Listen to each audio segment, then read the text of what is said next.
Hi everyone, it's Anna here, your ELA for this unit. Now that we've come to the end of the first week, or we're near the end of the first week of using Canvas, I just wanted to do a quick video to show you some of the things that I've learnt throughout the week that might be able to help your learning a little bit and operating Canvas a little bit easier for you. There's lots of amazing things that Canvas can do, and as we progress through the teaching period, I'm sure we'll get better at them, but these are some of the basics that might be able to help you out. And some of you might be doing these already, but for others it might be like a light bulb moment.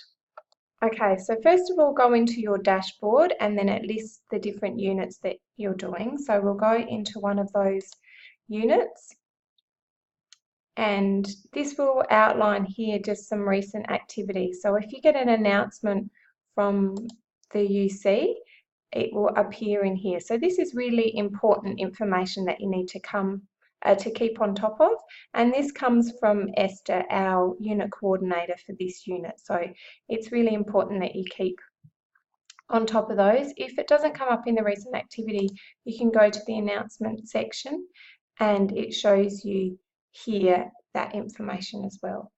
And then the other key place, which a lot of you have found because you're already posting, is the module. So this is actually the content of the course, and this is where you start. So what I would suggest is that each week you actually work through the modules, and one of the really fantastic things about Canvas, which some of you have said, is that it just steps you through what you need to know, and it's got activities to do as you're going through, and then it generally finishes with a discussion, which is where the group gets involved, and you can post on the discussion board and I can comment and get you thinking about other things, and it's also a place where you can have a chat to the other students. So that's one way that you can get involved in the discussion, is just working through the modules.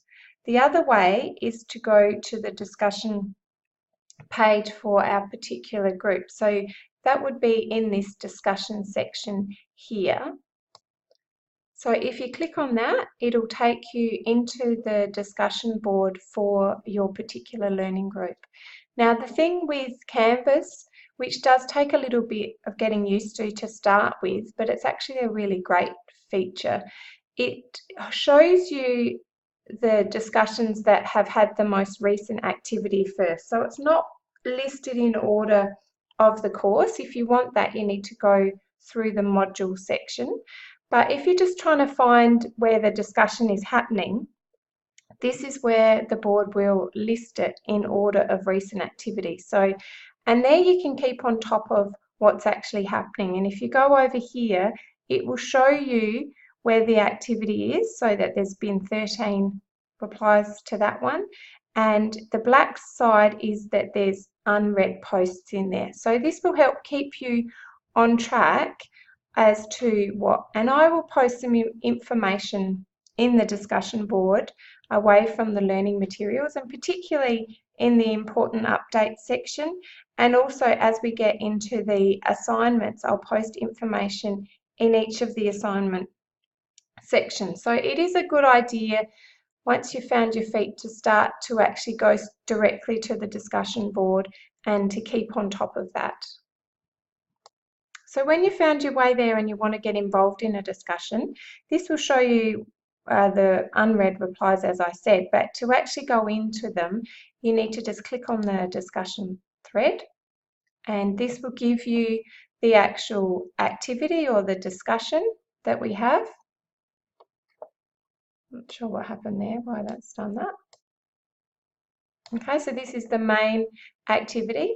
Now, one of the key tricks that I learned this week, which was a bit of a light bulb moment for me, was this unread post thing here. So as the weeks unfolded, this discussion gets pretty busy. We've had 60 posts, so there's quite a lot happening. So instead of having to scroll through all of the posts to find ones that are unread, then it's an easy way to do it is to actually just click on the unread button, and it will take you to the post that you haven't read yet, and you'll notice that by them having a little black dot there. So once you've read them, you can click on that and that will disappear.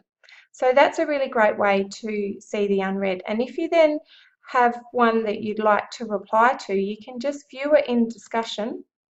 It will take you to the post on the discussion board, and then you can reply to that particular post.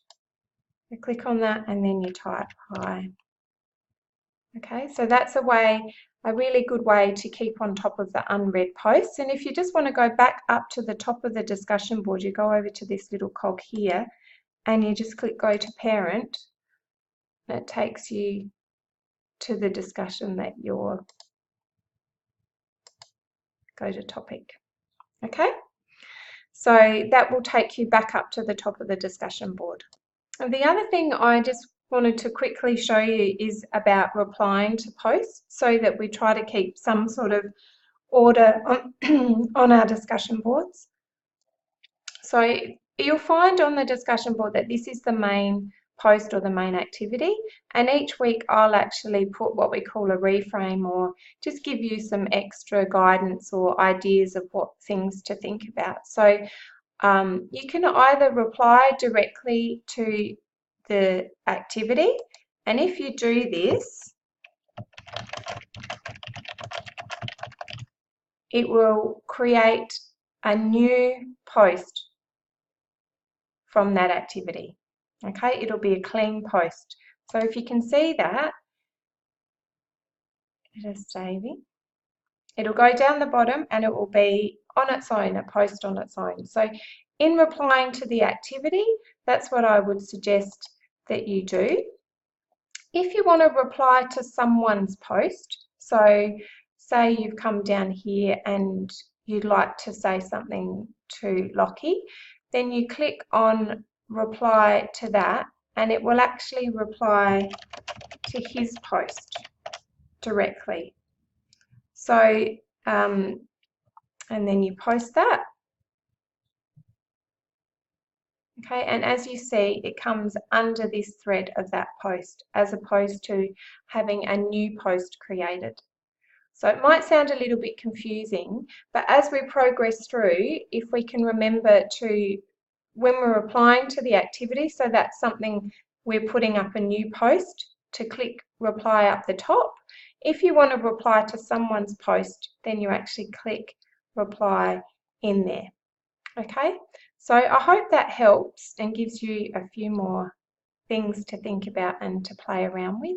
And as always, if you've got any questions, please just get in touch with me and I'll help you out. And as we work through the teaching period, I can put together some more information as we go. So great, thanks for listening.